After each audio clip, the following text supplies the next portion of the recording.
Hello everyone, this is the Super Wig Maker, and today I'm making a video about a wig refurbish that I have promised to do a long time ago to this lady, because I have said that I'm never going to be making any wig refurbishes anymore, and I stand with my case. I will never do wig refurbishes because they don't worth it.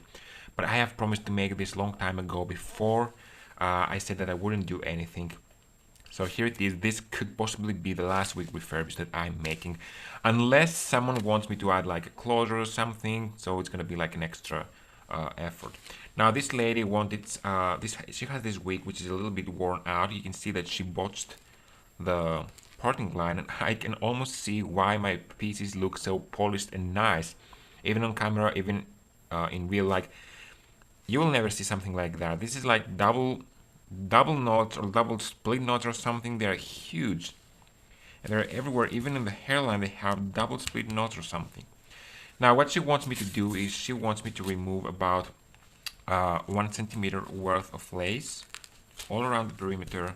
Oh, she has some velcro here, which it's very bad for the hair because the hair sticks to it. But anyway, all around the perimeter, put my own lace, which is the fragile one, and ventilate that part with high definition so we can actually have a high band wig that she's going to be able to glue it. Now here's what.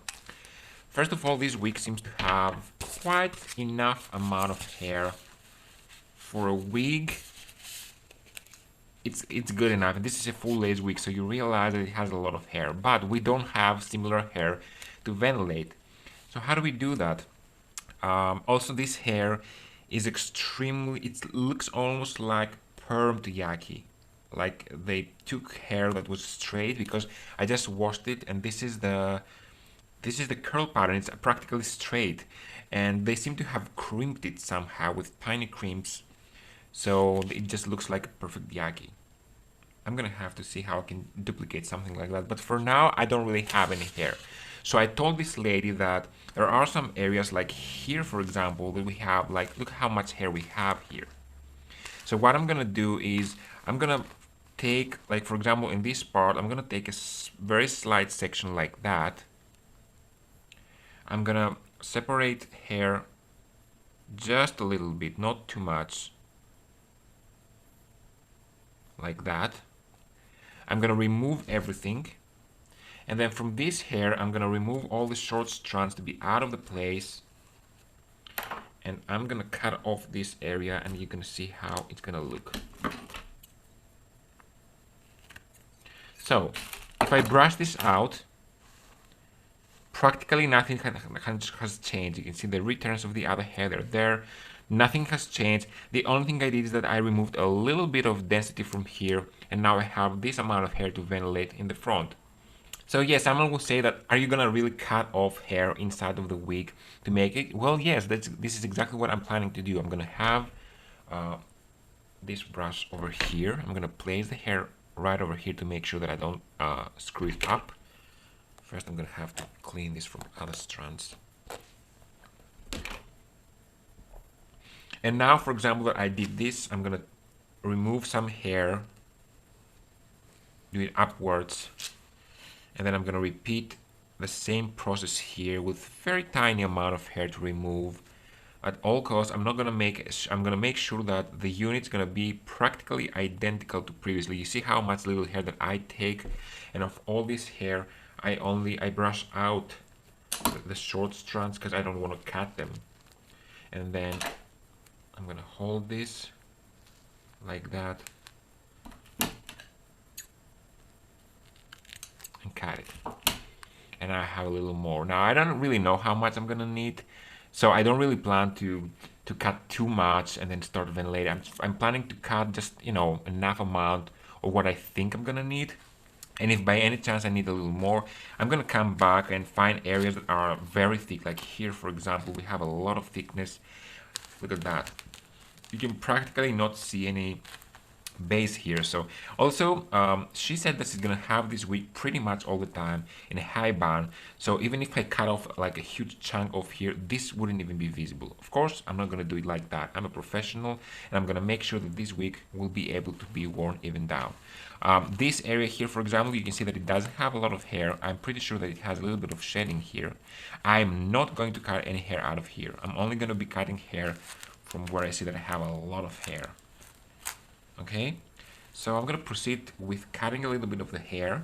And the reason why I'm doing this is because although I'm going to remove like 1 centimeter worth of lace, the hair in this area, this is how long it is. Most of it is either too short or baby hair. So I don't really think that I have enough to work with.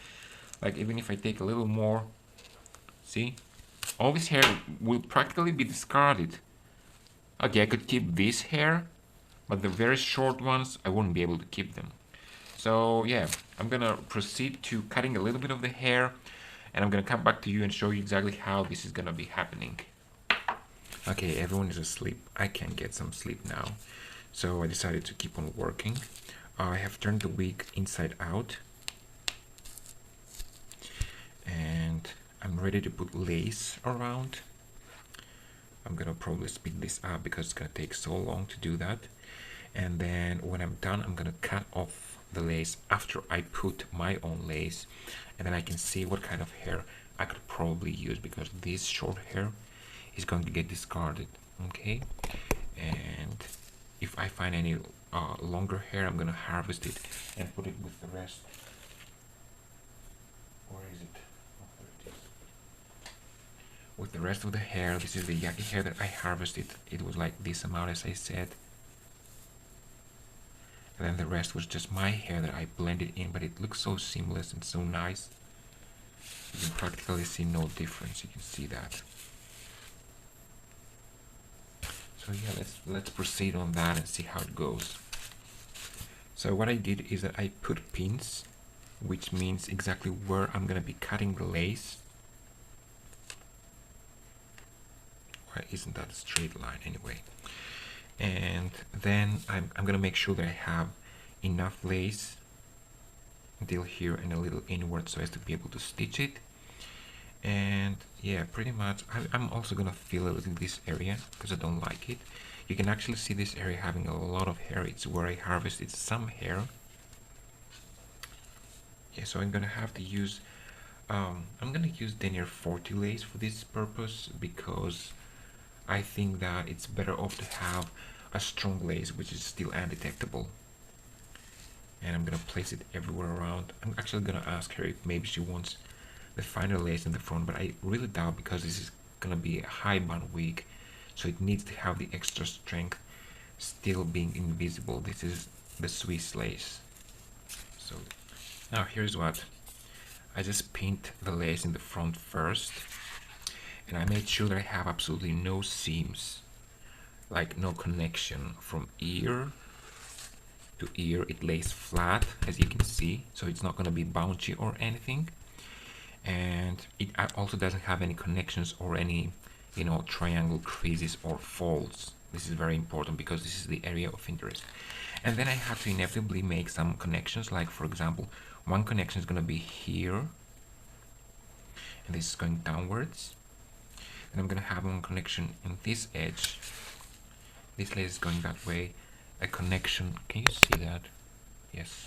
A connection on this side. I lost my words now, see?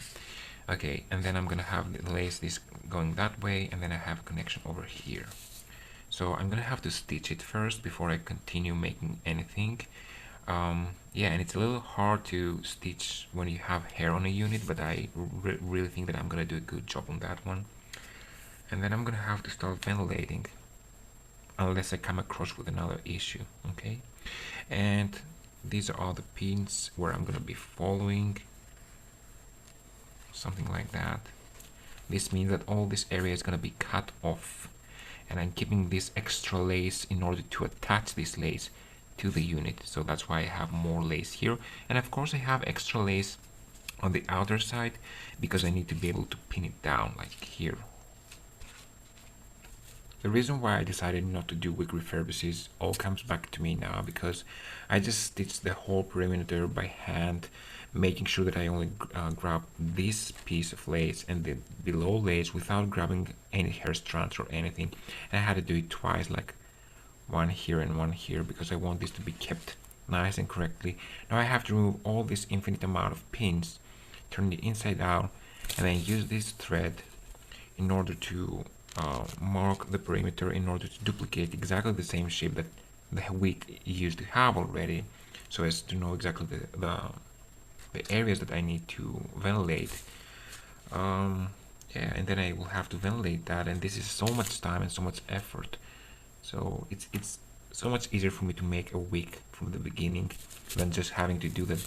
But what is done is done. I'm gonna make this now that I promised to the girl, because I always keep my promises, obviously.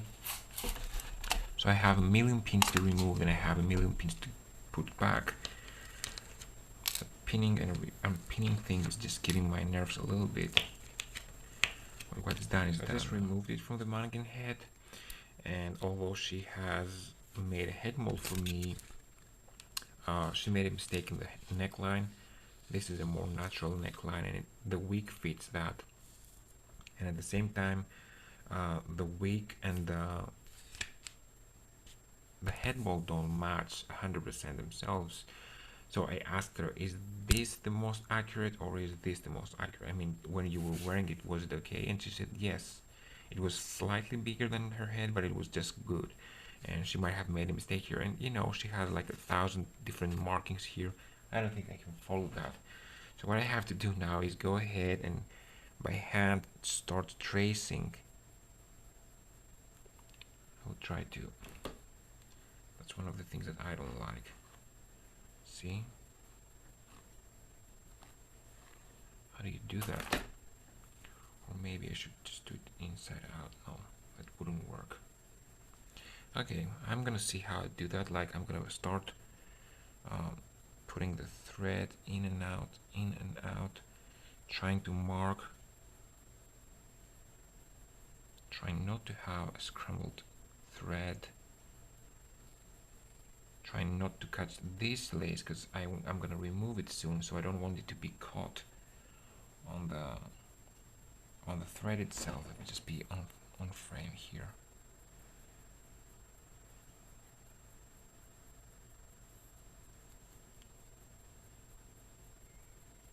Okay. I have to continue doing this for the whole perimeter. It's one way to see exactly where the edges are. I'm grabbing some hair, which I don't like, but oh well. Yeah, and I'm gonna close the camera on this part. I don't want you to see everything. I mean, I don't want you to see the whole procedure. Doesn't matter. Okay, so I just managed to make the whole perimeter. This is just a temporary thread, of course. As you can see, it goes all around exactly where I have to, up to where I ventilate. Of course, I need to attach this lace to itself because it's not kept here, because I'm gonna remove most of it, like this part and this part. But anyway, yeah, I'm just ready to flip it over and start cutting off the lace. This lace, I'm gonna cut off this lace and leave this. Okay. Before I cut the lace, of course, I really need to make one more thing. As I said, the hair here is very short, so I'm gonna discard it. But there is hair, like here. This hair is usable, so I don't want to lose that. So what I have to do is I'm gonna have to go from the inside like so and use my little clippers and try to cut lace only. I'm not really cutting any hair here because I'm trying to cut on clean lace. It's gonna take a while before I can do the whole perimeter, but this way I'm only snipping up lace. There will be some shedding of the hair. Obviously I'm gonna lose a couple of strands, but what can I do? I'm just a human. I can't do everything. And what I'm doing right now is a little bit over the top, obviously. but I'm gonna make it right and correct, and it's gonna be just perfect. So I just removed it and finished that. You can see how clean that looks now. As I said, I have to make a stitching here to make sure that it's connected correctly, because now the only thing that connects these two is this yellow temporary thread, and everywhere I have a connection all around, and this is what I removed. And as I can see, it has some strands that can be used. It was quite some hair here, which is a very good thing. I'm gonna have to cut it now and harvest the normal strands, the strands that I can work with. Also, when you cut the lace, the hair that is very close to the edge will eventually fall and shed because they're so close to the edge. So I'm gonna brush it gently all around and get rid of what naturally will fall down. And see how much hair I just, lost from cutting the wig, the piece, sorry.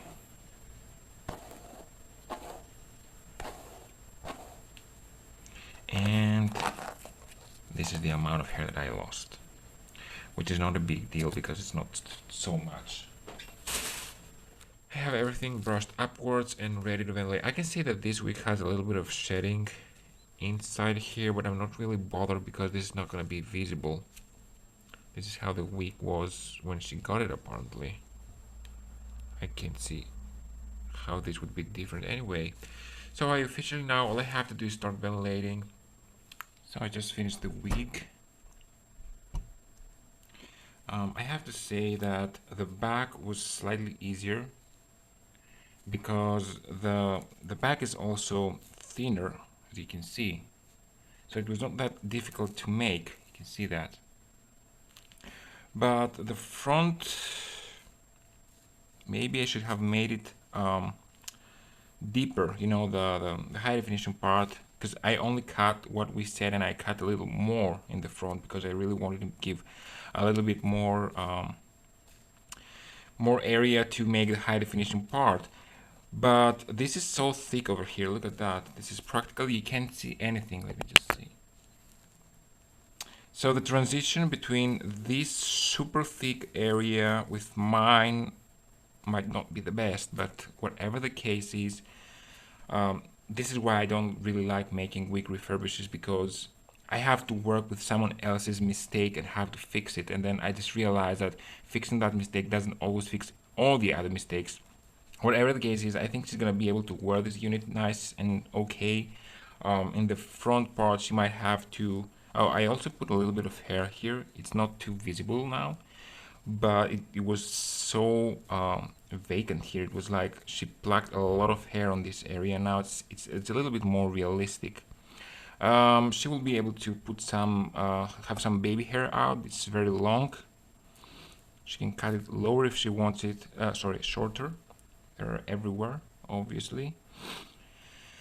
And yeah, I think I'm happy enough with the outcome. Also, this is the only hair that I didn't use. This is the amount of hair that is left, so I'm pretty happy because I didn't waste any hair, but I didn't run out of it either. So I'm gonna take some photos and show her and see how she likes it, and then probably send it to her. So, and I forgot that I actually didn't bleach the knots yet, so I'm planning to bleach the knots first before I send it to her. And also, this area is not going to be too obvious because it's against a really white background now. So against the skin and a darker skin, this should melt much better. So I'm about to bleach the knots now, and what I have to do is I need to make the hair not lay flat on the lace. So I want them to go right 90 degrees on the lace, because otherwise it might stain more than what I want to stain. Okay, and I might have to do it in sections, making sure that everything is just fine. So what I'm really scared because in the past I have actually almost screwed an order because of potential over bleaching. So I don't want to repeat that, and I might have to go through this several times before I just bleach. And this is not something that I haven't showed you before, But hey, why not show you again? So I'm just putting very lightly and gently the bleach. I'm not pushing it too much inside the lace. You can't see much of what I'm doing because it's like 90 degrees now. Also, the bleach is not running, you can see, and this is very important because this is the right consistency. It's not gonna run, it's not gonna go anywhere, it stays where I put it, and it's very important. And it's done. This is how it looks from the inside. This is how it looks um, with the knots bleached, but I have a light skin color, um, light colored skin, sorry, so it looks a little bit more obvious against my skin, but against her skin it shouldn't look any different, any problematic at all. It's still a little damp, to be honest, so I'm gonna have to blow dry it.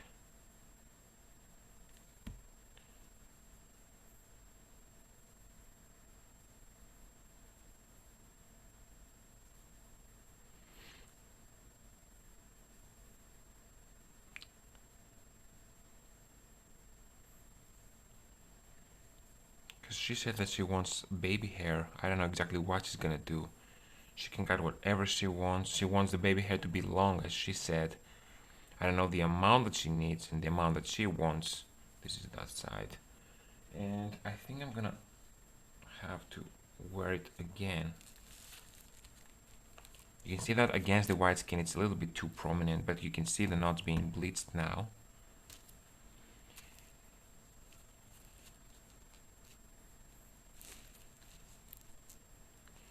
Yeah, and the back is bleached as well.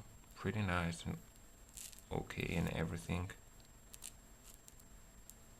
Yeah, you already saw that before I bleached the knots. It didn't change anything too much. And this is not even baby hair, this is actually the returns of the hair, you know, the back combed part. So it actually acts almost like baby hair. You can actually pull it out of um, the rest of the hair because it's too short to be kept in the ponytail, so it can very easily fall down. So even if you don't want to cut any hair, you still have the shorter hair meant for the baby hair. Like I can actually pull it out and it just gets out of the hair. And it has this messy look, of course. You can pull more if you want to. In the front as well.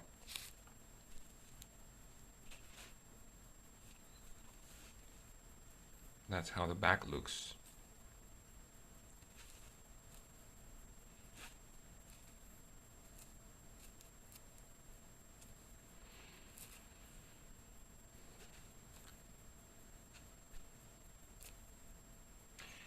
And yeah, this video has come to an end. Thanks for watching and ask me anything you want.